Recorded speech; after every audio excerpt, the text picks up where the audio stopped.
Resident Evil 4 is a game that redefined what third-person shooters could be. Released in 2005 on the Nintendo GameCube, Resident Evil 4 was a groundbreaking and somewhat controversial entry in the series. There was less horror, a lot more action, and the game brought in new gameplay changes that would somewhat divide the fanbase for years to come. I was one of those fans brought in by Resident Evil 4, and even though I had played a bit of 1 and 3, 4 is the first one that I actually beat, and what really made me a fan of Resident Evil. Looking back, I guess I would have been about 14 years old around the time the game came out. This was a mature-rated game. I think RE4 and World of Warcraft were probably the first M-rated games that I ever got my hands on. I actually remember getting WoW for a Christmas gift the winter it came out, and I guess just a little bit before RE4 released. With video games and movies, well, my mom tried to be somewhat protective over what kind of media I was engaging with. I guess she didn't want me exposed to too much gore or anything, but in her mind, 14 was old enough. Even though Resident Evil 4 was the first Resident Evil game that I ever owned, well, I definitely found certain methods to play the other games. Like I mentioned, I had already played just a little bit of RE1 and RE3, but those were, they were kind of weird. The controls were confusing to me even back in the day. I had already played quite a few 3D games, but nothing controlled like Resident Evil outside of, like, Tomb Raider. And I sucked at Tomb Raider too. Uh-oh, we're talking about tank controls. Let's save that for later. So even though my mom trusted that I was, old enough for Resident Evil, I actually didn't have to go through it alone. Not that the game is particularly scary outside of the intro anyway, but I will always cherish these memories I have of beating the game, hanging out with my sister and joking around about this ridiculous game where you have to save the US president's daughter from a freaky parasite death cult. Back when we were kids, we'd play Super Nintendo all the time. Mario Bros, Donkey Kong Country, Mario Kart, all those classics everybody remembers. But when my sister got a little bit older, her interest in gaming shifted more towards stuff like The Sims and SimCity, and when it came to the shit I was playing in 2005, like Star Wars Jedi Academy and Guild Wars?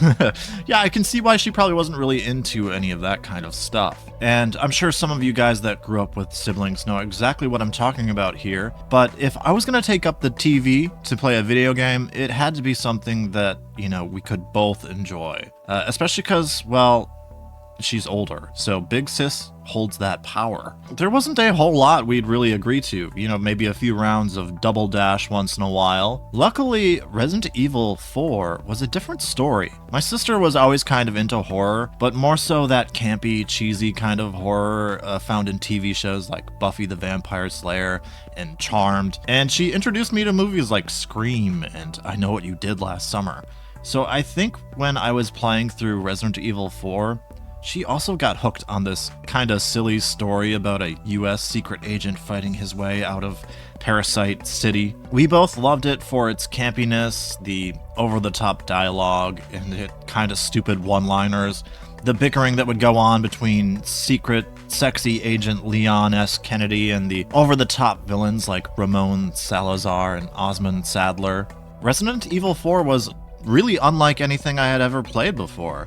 Sure, it was silly, but it also had plenty of moments that were genuinely tense and unnerving. Beating this game and finally rescuing the president's daughter after going through all hell and back to save the damn girl, it took a lot. While most people probably think back on Resident Evil 5 as being, the RE game that they went through with a friend or a family member, what with the co-op and everything, for me, it really was 4. These are memories that, like I said, that I'll always have to look back on.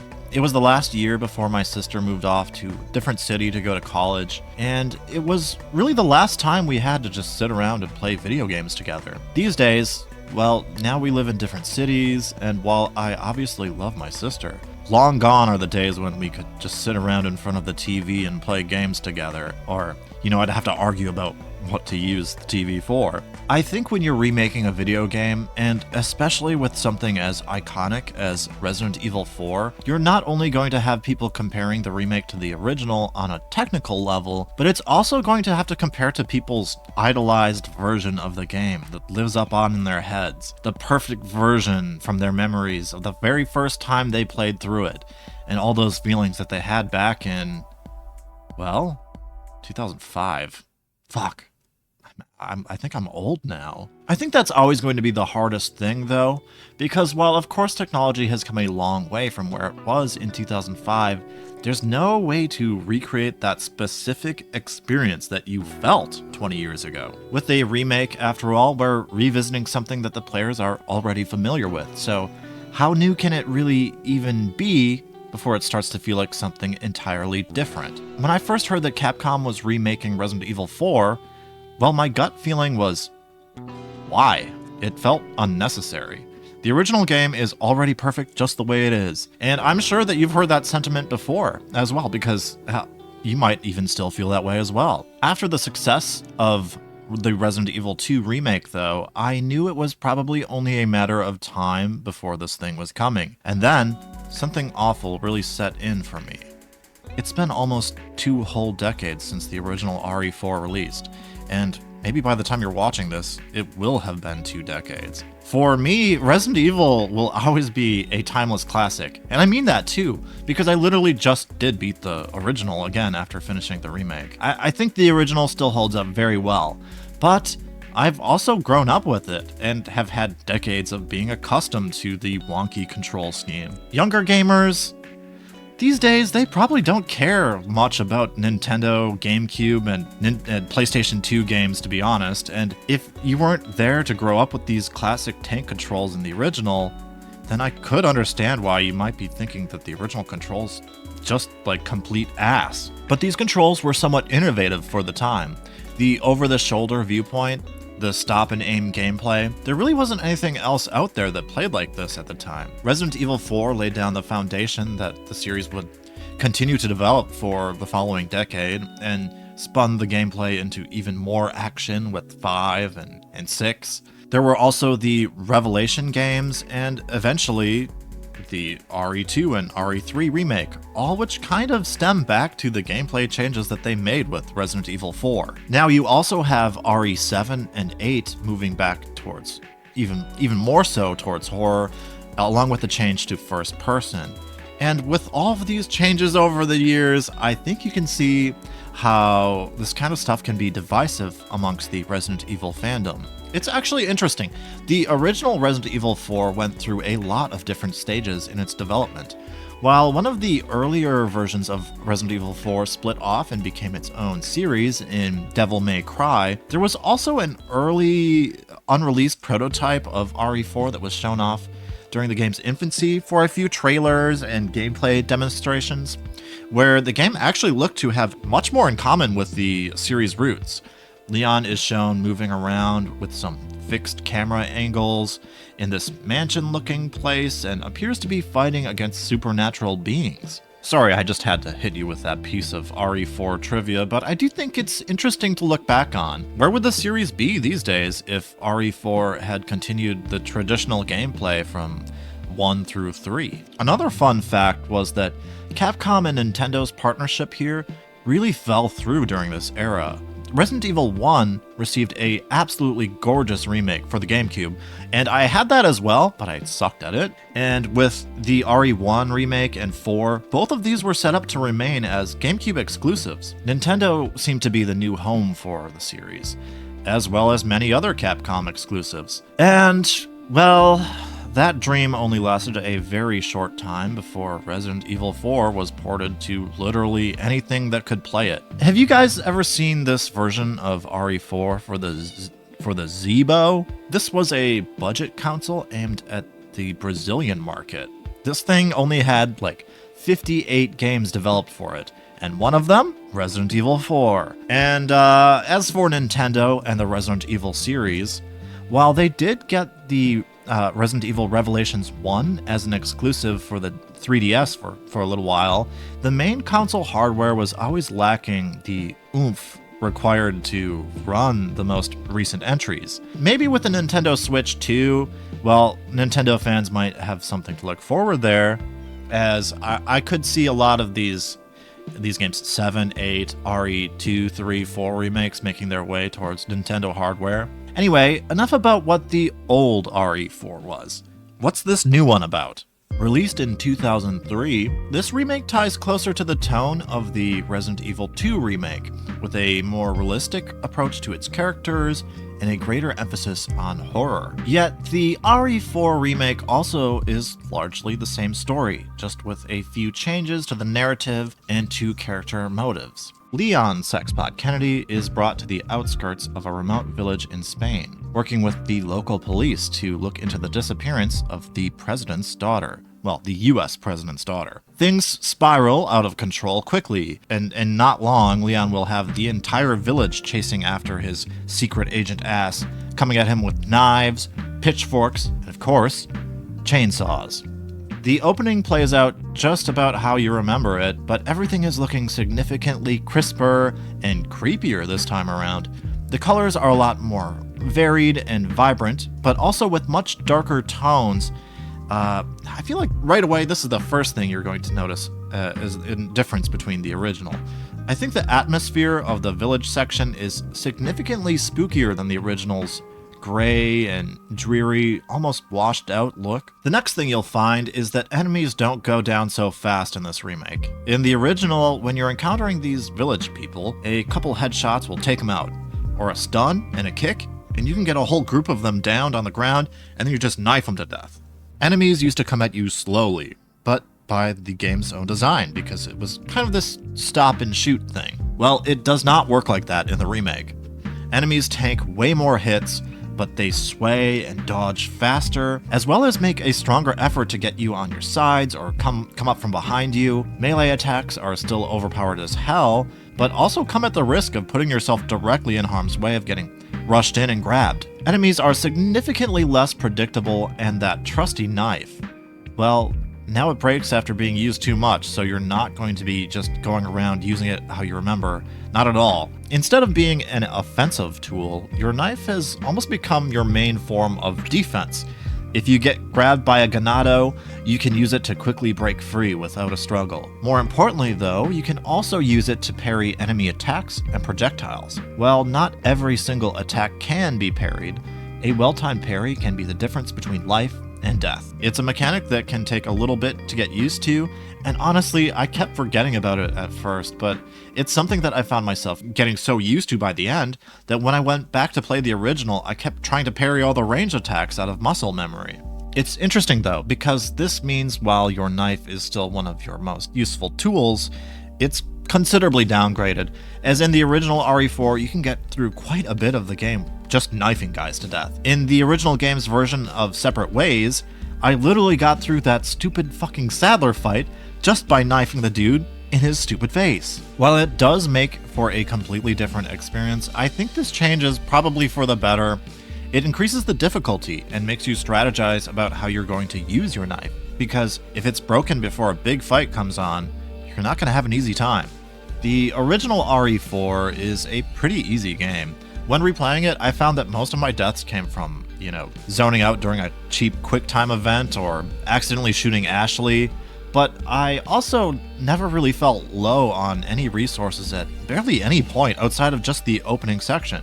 In the remake, however, I constantly felt like I didn't have enough ammo to do what I'd really like to do, which is, of course, go off on a shotgun shooting frenzy against all these zombie fucks. In the remake, I'd only ever have a few rounds on me at a time, which I'd almost always be saving for specific situations such as being outnumbered or going against an extra strong enemy. Luckily, there is a new crafting system in which you can use gunpowder and either small or large resources to craft ammo and grenades. There is a problem here though, and it's that even with these new mechanics, I'd basically save all my resources for shotgun shells, of which you'd only get like 6. So you really gotta make these shots count, and don't miss. The remake feels tense at all times. While the improved controls help you move around smoother, You'll never be stacked well enough with ammo to just go all commando. Everything is also just much darker than the original. Just makes the mood a lot more scary. With the original game, yes, there are some tense moments, but there are only a handful of sections that genuinely feel scary. The remake, on the other hand, feels just creepy throughout the whole game. I think with the remake, they want this game to tie in closer to what they've set up with the Resident Evil 2 and RE3 remakes. That's to say, the cheesiness has been toned down significantly. With the characters and the dialogue, they want you to feel like these are real people in really unfortunate situations. And I think it's pulled off just about as well as you could really do with something that started as silly as RE4. This version of Leon is a bit more traumatized and has a few less jokes for sure, but he's very much feeling like the continuation of the Leon that was set up in the RE2 remake. Whereas comparing the original RE2 Leon to the original RE4 Leon, suddenly he's got an entirely different, cocky, edgy personality out of nowhere.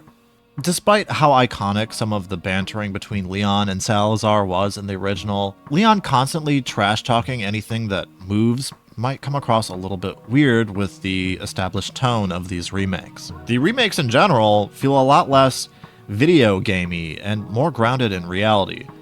Well, despite the zombie parasite things, of course. Along with that is a more realistic take on Ashley Graham. Ashley is so great this time around. She absolutely still has her moments of getting in the way, but in the remake, I genuinely wanted to keep this poor girl out of harm's way. With the original game, even mechanically speaking, she felt like she was in the way far more frequently for me, and I'd often catch myself killing her by accident. The remake Ashley seems to do a better job at getting out of harm's way, and instead of being told to either stay put or to follow, you can have her either stay close by when you're exploring or back off when fighting enemies. I'm going to be completely honest here though, when it comes to protecting Ashley, both versions of keeping her safe are kind of annoying. Her new voice is great, but is it Sandy Cheeks good? Well, I guess that's for you to decide, but I really like her more age-appropriate iteration versus the almost comic book schoolgirl from the original. Ashley's supposed to be 20 years old, but in the original, you'd probably think she was a high school student. The interactions between Leon and Ashley are fantastic, and along with it comes some powerful scenes, like the scene where she runs off to get lost for, I think, the second or third time. The parasite hive mind makes her go for an attack on Leon, and she runs off scared after losing control of herself. This actually makes sense, and versus the weird ways she would always get separated from Leon, I like this. There's also that scene where Leon is carrying Ashley to safety as their infections reach nearly critical stages. Sure, it's a lot less effective on your second playthrough when you know what's going to happen, but this scene was genuinely creepy as hell. Luis is one of the few people out here with good intentions. Or are they good intentions? This mysterious resident of the village seems to know a lot about what's going on with the cult leader, Osmond Sadler, but figuring out whose side he's on is always part of the fun of the original. Luis is better than ever, and he steals the show anytime he's on screen. The iconic fight at the cabin is back, and it's so much more intense and difficult than the original, as you're claustrophobically... is that even a word? Claustrophobically weaving between enemies, shoulder to shoulder with all these zombie fucks, trapped inside a cabin, fending off waves upon waves of enemies with never quite enough firepower to blow them all down. Luis joins you a few times throughout the story, and I think the game does maybe a little bit better of a job at integrating him into the narrative. While you won't find all of your answers for him in the main story, I loved what they did with him in the Separate Ways DLC, which was also part of the remake. Ada Wong, star of the Separate Ways DLC, is one of the remake's bigger flops. At least that's what I see the popular opinion is online. While the character design is looking as gorgeous as ever, some people don't seem to like the voice work so much, at least in the English cast. While I did notice her demeanor is rather dry, maybe it's just my love of Daria Morgendorffer or something. I didn't really notice her sounding too weird outside of just a few specific lines in the main story. And when it came to Separate Ways, I thought Ada was pretty awesome there. She's a sneaky, seductive spy, But admittedly, her seductiveness has been toned down quite a bit. She's got a few flirty lines in there, but the horniness of this game in general is something that has been toned down. Personally, I don't mind it, but if horniness is the number one thing that you are looking for in a video game, well, I guess you might be a little bit disappointed here. In her actual DLC, Ada actually lets you play a little bit more guns blazing, though. She can hookshot herself out of harm's way, which feels awesome every time, and she also has a unique ranged melee attack that zips her between enemies. It's a little bit of a shorter story, but there are a couple unique boss encounters as well that really make the DLC stand out as well. But I am getting a little bit ahead of myself there. As far as the villains go, Mendez, Salazar, and Sadler are all as threatening as they've ever been, but like I mentioned earlier, the game does cut down on a lot of the silliness that happens between them and Leon. I think you see it the most with Sadler, who in general feels a little less present in the overall story. That said, we're not here to make friends, and the remake does a much better job at making these guys terrifying. The boss encounters with Mendez and Salazar are much more engaging than what you'd find in the original. The Mendez fight, while similar to the original, doesn't allow you to just hide in the corner and shoot him from far away anymore. Now, you actually have to engage with the second floor, and climbing around, running away while trying to get a few shots in. It's kinda hard. The Ramon Salazar fight was particularly frustrating for me to get through. It felt like this motherfucker just straight up would not die. But with enough practice, eventually I got enough rifle shots to take this guy out. This fight is similar in structure to the original, but the stage is much larger, and Salazar can ruin your world really fast if you're not carefully positioning your shots. And just like the others, Sadler's remake boss fight feels similar to the original, but expands upon it with more unpredictability, a larger stage, and increased challenge. That said, my first time around, I gave him the old classic rocket launcher to the head. And if you do engage with the fight, though, you'll find it's pretty faithfully recreated from the original. Whereas you want to shoot him in his eyes, and then you get the soft spot, mouth? Yeah, just hit him a few times and eventually you'll take him out. It might take every drop of your ammo, but I believe in you. You can do it. Leon's fight against gone rogue military man Krauser is also expanded on and feels a million times cooler in the remake.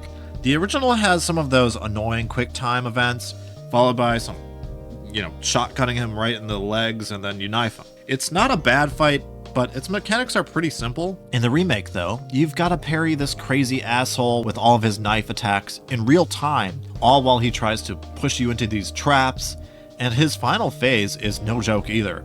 So make sure you've got those Magnum rounds ready to go. Krauser is a character I really never enjoyed all that much in the original.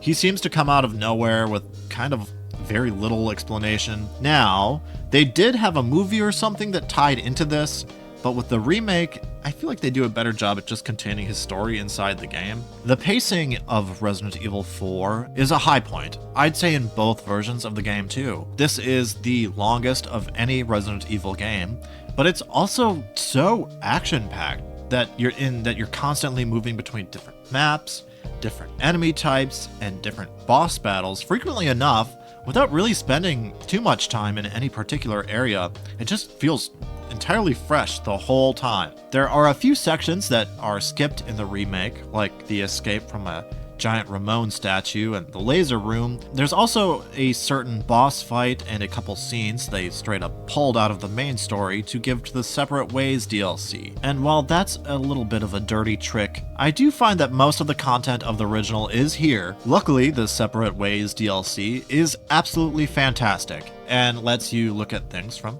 Ada's perspective, while giving a nice consolidated version of the overall RE4 gameplay, shrunk down into, just about a sweet little 6 or 7 hour experience. Actually, it's just about the same length of RE3 now that I think about it. Not too bad for a DLC. Generally speaking, I think the combat is a lot more engaging in the remake. While every enemy is plucked right out of the original, the enemy AI is so much faster and smarter than it was in 2006. Take the blind enemies, for example, the Garradors with their Edward Scissorhands thing. In the original, you can sneak past these guys with relative ease as long as you don't run. It's never too hard to get a shot on their weak spots, outside of that one absolutely evil encounter when you get caged in with one. In the remake, though, I feel like these guys were constantly on my ass the second I took even just one single breath, and trying to hit them in their weak spot in the back was made so much more difficult when they move around with such unpredictability and where they can sense every single footstep I take. Regenerators, I think, are the actual scariest part of RE4. And the remake's version are incredibly similar. These guys, well, they regenerate, and to stop that, you gotta use your rifle to shoot them where it counts. The problem is that these guys are gross as hell, and they're always in these narrow areas where it's really hard to get a couple good shots out, and then they flop at you just so wildly. It's awful. Worst of all, though, is the Iron Maidens, who now basically evolve off of a fallen regenerator. Once you think you've got it down for the count, it regenerates as a super spiky and even stronger version of itself. They've got even more targets to hit, they move faster, and they even have a range attack too, so good luck with that.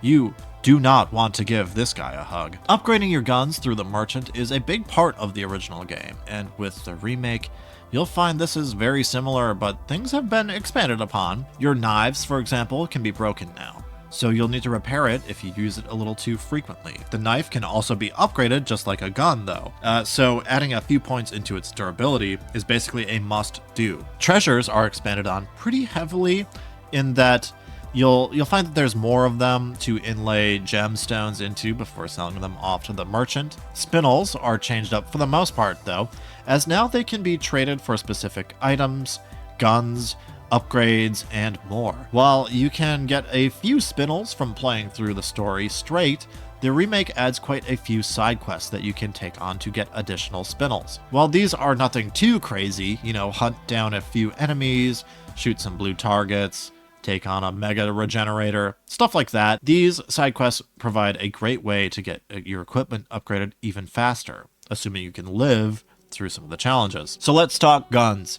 As far as your pistols go, you've got your default SG, which excels at headshots. You've got the Punisher, which can shoot through multiple targets at once, and then the Red 9 for pure damage. I went through the remake as an SG guy, but I did try out the Red 9 in a New Game Plus playthrough, and it still hits hard, but it does feel a little bit toned down to just how overpowered it was in the original. And as for the Blacktail, well, maybe I'll try that one next time. It's supposed to be more of a balanced gun, taking up a little less space in your inventory while hitting almost as hard as the Red 9. Shotguns were my favorite weapon in the original, and a big part of that gameplay involved grouping hordes of ganados together and then just trying to take them all out with your trusty shotgun. With the remake, your shotgun is still your strongest weapon in most scenarios, but the game knows this and doesn't let you have nearly as much mindless fun. That said, I stuck with the riot gun in both versions of the game,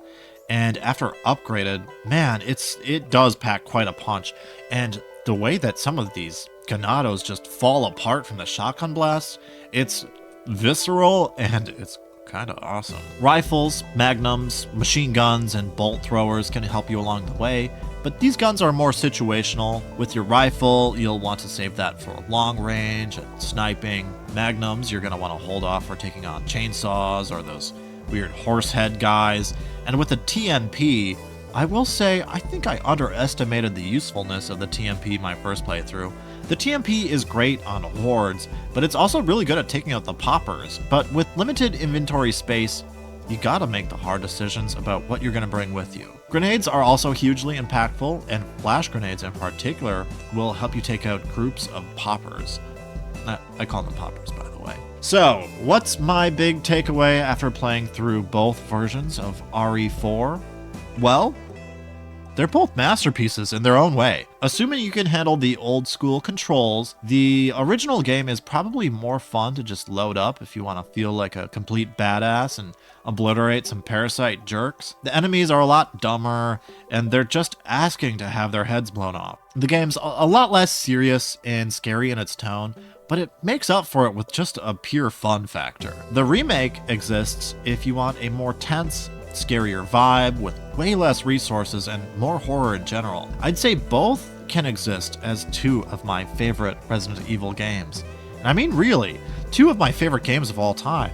Resident Evil 4 has always been one of the best action horror games of all time, and the remake delivers more of that, with a few changes in how it's told and a few tweaks to make it feel like a fresh experience. The pacing in both versions is right where it's at. Longer than your standard Resident Evil game, but not quite hitting the length of like an RPG or something. Although it's longer than your average horror game, it also has so many memorable moments and set pieces that you'll be shocked at just how quickly it goes by and how much ground the game covers without ever really growing tiresome. Is this a perfect remake? Well, I don't know. Let me know what you guys think in the comments. What even makes a perfect remake? You'll never be able to put yourself back in the exact place you were in 2005. But I feel like the remake does do a really great job at recreating the general feeling of Resident Evil 4, with enough differences that they can both stand alone as unique experiences, but enough in common that they both clearly are Resident Evil 4 at the core.